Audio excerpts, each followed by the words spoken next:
du nord au sud, de l'est à l'ouest et partout dans la diaspora, après la compilation des procès-verbaux issus du bureau de vote et la vérification des représentations sur le terrain, il apparaît clairement que nous sommes sortis vainqueurs avec une marge écrasante, un score supérieur à 50% de suffrages exprimés.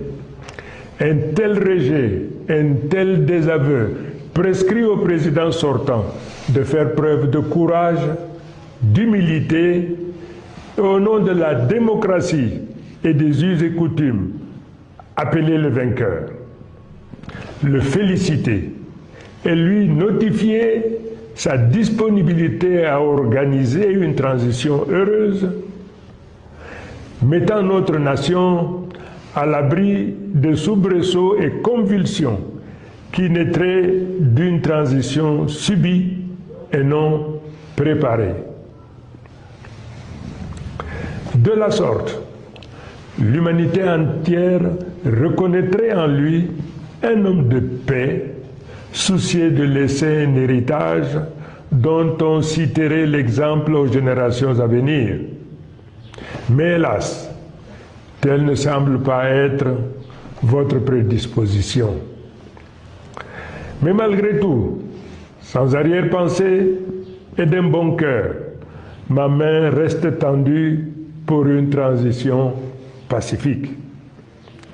Mesdames et messieurs, il me plaît de rappeler avec force qu'en dépit de tous les obstacles érigés sur notre chemin, aujourd'hui, nous disposons de deux leviers. Celui qui confère l'adhésion populaire massive telle qu'illustrée lors de nos meetings et le respect scrupuleux du Code électoral en son article 113 qui nous autorise à porter à la connaissance du public des résultats tels que nous les avons énoncés. Incontestablement, ces deux leviers font de moi le président de la République légal et légitime. Dès lors, si le Conseil constitutionnel proclame des résultats falsifiés et tronqués, il se rendra complice d'une forfaiture, car le peuple camerounais, dans son immense majorité, n'acceptera jamais la validation par le Conseil constitutionnel de la falsification et du bourrage des urnes à une échelle historique telle que cela est porté à la connaissance du monde entier. Le peuple ne se laissera pas faire. Le peuple est déterminé à se battre face à un régime autiste, à la souffrance et aux difficultés du peuple, confronté à un désarroi d'un lendemain incertain. Ce peuple, qui se trouve le dos au mur, n'aura pas de choix que de prendre en main son destin et d'aller chercher cette victoire partout où elle se trouve. Nous avons pris à témoin la communauté internationale. Nous avons pris à témoin les pays voisins. Mais de manière subliminale, tous nous répondent que personne ne viendra faire notre travail à notre place. À chacun d'entre nous donc d'aller au tréfonds de son âme pour libérer les forces d'audace, de courage, de mission. Car comme dit l'adage, il n'y a point de dignité pour celui qui attend tout de l'autre. D'autres peuples qui se sont retrouvés dans une situation comparable ou analogue à la nôtre ont résolument pris leur destin en main et ont fait ce qui devait être fait. Le Cameroun est une grande nation. Le peuple camerounais est très grand, un très grand peuple, et de par le monde. Le peuple doit se préparer à montrer au monde que ce qui nous est arrivé ou nous arrive n'est pas une fatalité et qu'ensemble, nous nous préparons à relever ces défis.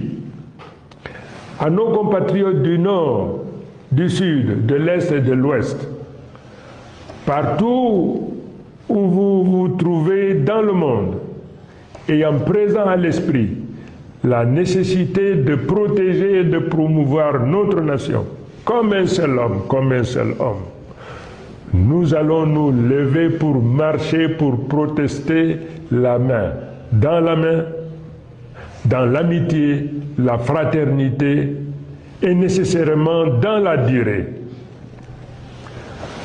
Nous viendrons à bout de cette oligarchie prédatrice qui confisque nos libertés, nous réduit à la pauvreté, à la mendicité. Mesdames et messieurs, chers compatriotes, ce régime a fait de la peur et de la menace les instruments de domination et de confiscation de nos libertés. Et grâce à Dieu, grâce au caractère sacré de notre lutte, nous nous libérerons de ces émotions et débarrasserons notre pays de ce malheur. Nous découvrons également, sans surprise, la tentative de ce pouvoir à diviser, à fragmenter l'Union pour le changement, instrument politique puissant à la tête de la lutte que nous menons pour construire le changement. Non seulement cette tentative sera vaine, mais elle nous donne l'opportunité davantage de resserrer nos rangs pour poursuivre avec résolution nos objectifs. Je voudrais une fois de plus réitérer mon engagement à me tenir au sein du peuple pour la construction, pour la poursuite victorieuse de cette bataille qui ne prendra fin qu'avec la récupération de notre victoire. Au moment où je focalise mon attention sur notre problématique, j'apprends avec beaucoup de tristesse l'assassinat commis sur une enseignante, Madame Zouhaïra, qui est tombée sur le champ d'honneur de la lutte pour notre liberté, pour notre dignité, pour qu'un nouveau jour se lève dans notre pays. Cet assassinat sera pour nous une cause supplémentaire pour redoubler nos efforts jusqu'à la réalisation de notre objectif. Quant à nos forces de défense et de sécurité, je voudrais rappeler la correspondance que je vous ai écrite. Cette lutte que nous menons, c'est également votre lutte. N'acceptez jamais de retourner vos armes contre votre propre peuple. La souffrance qu'endure le peuple est aussi votre souffrance. N'obéissez jamais à un ordre dont l'objet est la violence ou la suppression de la vie d'un des vôtres. Mes chers compatriotes, l'heure est grave. Nous n'accepterons pas de nous faire voler notre victoire. S'ils préfèrent menacer la sérénité et la paix du pays plutôt que d'admettre la défaite, nous répondrons par la détermination pacifique du peuple. J'invite tous les Camerounais, du nord au sud, de l'est à l'ouest, et partout où vous résidez dans le monde, à sortir comme un seul homme dans la paix et dans l'amour de la patrie. Marchons pour la libération et pour la revendication de notre victoire. Créez une grande vague pacifique qui montrera au monde que le peuple en a assez et qu'il veut sa liberté.